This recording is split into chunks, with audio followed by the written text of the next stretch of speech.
We all think early humans were basically just trying to survive, no deep thinking, no real ideas, definitely no language or system of their own. But what if I told you that archaeologists found an object that makes it look like these ancient humans might have actually been carving on purpose, almost like they had their own simple form of communication?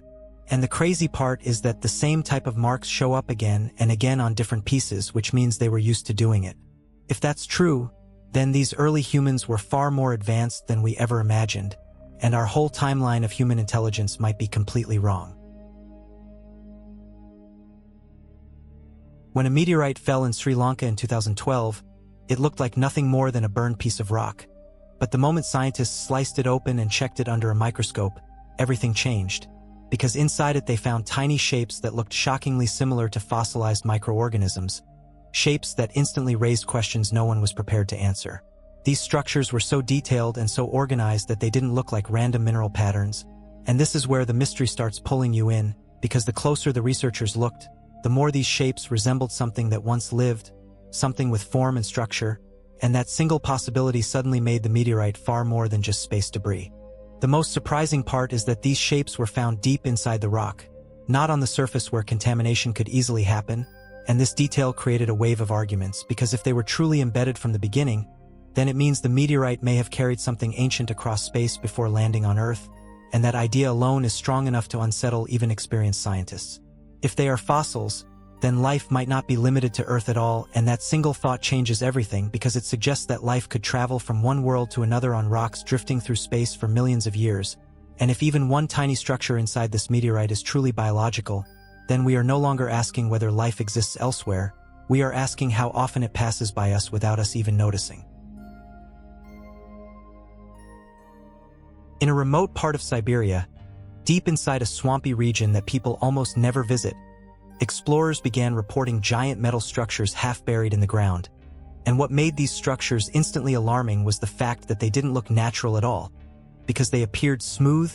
round, and shaped like enormous metallic cauldrons rising out of the earth. These strange domes were described as being made from a metal that didn't rust, didn't crack, and felt completely different from any material the explorers had seen before, and this immediately created a wave of curiosity, because if these structures were really artificial, then someone built them long before anyone living today knew this place even existed.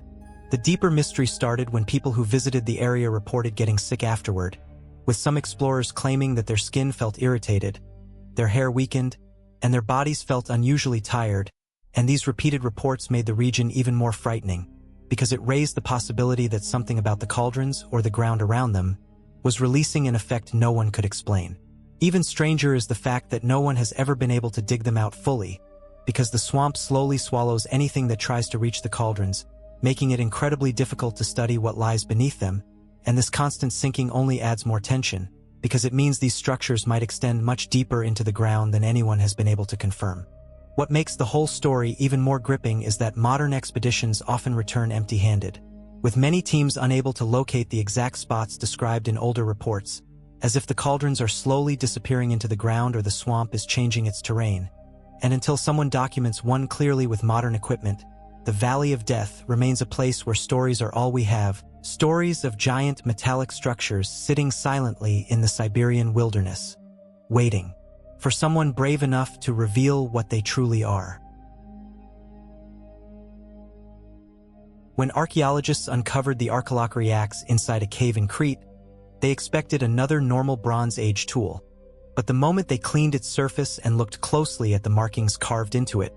everything shifted, because the axe was covered in symbols that did not match any known writing system of that era, creating one of the most puzzling objects ever found in the region. The symbols were arranged with intention and repeated patterns, almost as if they belonged to a forgotten alphabet or an early form of communication, and this immediately caught the attention of researchers, because if these markings were truly a script, then they belonged to a culture with a level of complexity that historians had never documented in this area. What made the axe even more mysterious was the fact that some of the symbols looked similar to characters on the famous Phaistos disc, a separate artifact whose writing no one has been able to decode, and this connection created a new layer of curiosity, because two unrelated objects showing similar markings suggest that both may come from the same unknown language that time has completely erased. Another detail that deepens the mystery is that the Arkalochori cave was used for ritual purposes. meaning the axe may not have been a weapon or a simple tool at all, but something meant for ceremonies, offerings, or messages meant for gods or leaders, and this interpretation opens the door to the possibility that the symbols represent prayers, instructions, or even warnings. When a small bronze coin was discovered in Oklahoma, the finding at first seemed almost insignificant, but the moment researchers realized the coin matched the style of ancient Rome, something that should have never existed in North America at that time, the discovery instantly turned into one of the most debated archaeological mysteries in the region. The coin appeared thousands of miles away from the civilization that created it, in a land where, according to accepted history, Romans never traveled, explored, or even knew existed, and this single detail immediately created tension, because if the coin were truly authentic, then either someone carried it across oceans centuries before Columbus, or our timelines of ancient contact are missing something important. The location of the discovery only added more questions, because the coin wasn't found near a modern port, trading center, or place where old collections might have been dropped. Instead, it came from the middle of rural land where no one expected anything historical, and this makes the possibility of it being accidentally lost by a modern collector far less convincing. If even one of these coins truly arrived here long before Europeans, then it means ancient sailors, whether Roman, Phoenician, or from another forgotten group, may have reached the shores of North America far earlier than we ever imagined, and that possibility opens a door to a completely different understanding of ancient exploration, suggesting that long-distance travel across oceans might have happened far more often than textbooks currently admit.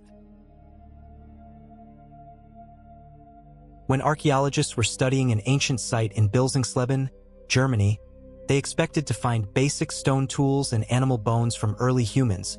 but instead they uncovered something that instantly challenged everything we assume about primitive minds,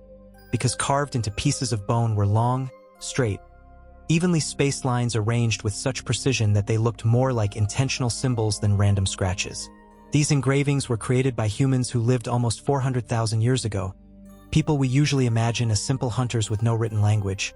Yet the patterns on these bones show planning, repetition, and a sense of order that is extremely hard to explain, and this is where the mystery begins to grow, because these marks look less like accidental cuts from butchering and more like a form of communication or early symbolism. The more researchers studied the bones, the more surprising details appeared, such as perfect parallel lines, measured spacing, and sequences that repeat as if they follow a rule or meaning, and this single observation created a wave of questions, because such controlled engraving requires awareness, intention, and mental skills that scientists did not expect from humans living in such an early period. Some experts argued that the marks might just be decorative, but others pointed out that decorations are still a form of symbolic thought,